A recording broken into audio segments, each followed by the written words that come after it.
مال ستاسو نه ټول نه غواړم، دا د تنویم چې څونه پیسې مې درکړي دي هغه ټولې زما په لار کې ورکه، بلکې لږ غونته کې مال هغه د نه غواړم او هغه د نم د خپل ځان دپاره نه غواړم، ستاسو د فایدې دپاره.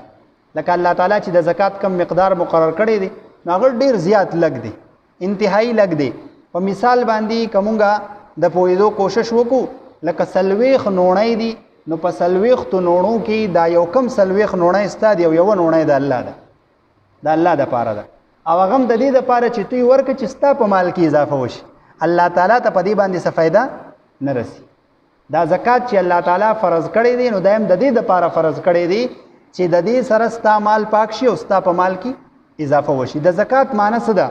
د زکات یو معنی دا ده چې کله د دې ونو د شاخونه غټ شي نو د ونو د شاخونه چې سړی کټ کوي دې ته هم زکات وایي، په عربی ژبه کې دې ته هم څه وایي؟ زکات وایي. نو تاسو به خیال کړي چې کله سړی د ونو نه دا سوکې کټ کړي نو هغه نور ډېر بار کوي، بیا نور یې غټېږي.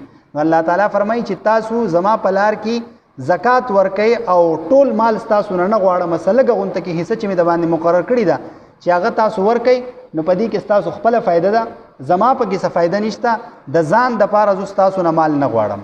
نو زکات 40 حصه ده، لکه په 40 روپو کې 1 روپۍ دا زکات دی او هغه هم په کال کې یو پیره، لکه 80 روپۍ دي نو په هغې کې 2 روپۍ دی، او 100 روپو کې چې دی نو 2.5 روپۍ زکات. 2.5 روپۍ څه شی دی؟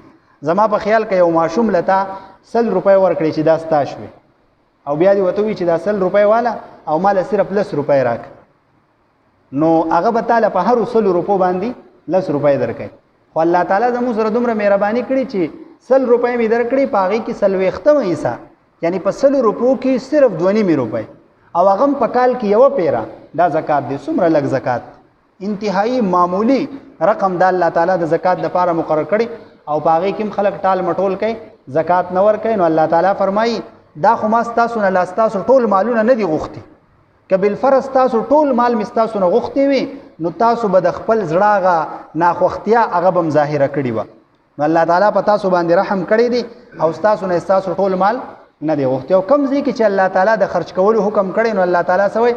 ومما رزقناهم ينفقون، مونږ چې دوی له څه ورکړي دي د هغې نه خرج کوي. او کوم ځای کې چې حکم ورکړی چې زما په لار کې خرج وکړئ نو الله تعالی فرمایي ما چې دله کم مال درکړی دی د هغې نه خرج کوي. دې طرف ته اشاره کوي چې دا مال ستا سره خپل نه و. یا فصل دی نو په فصل کې که د مفت اوبه دي په هغې باندې خرچه نه ده راغلي نو په هغې کې عشر دی 10 حصه ده، او که په اوبو باندې خرچه راغلي ده نو په هغې کې 60 حصه ده. الله تعالی انتهایی لږ مقدار په انسان باندې د زکات مقرر کړی دی.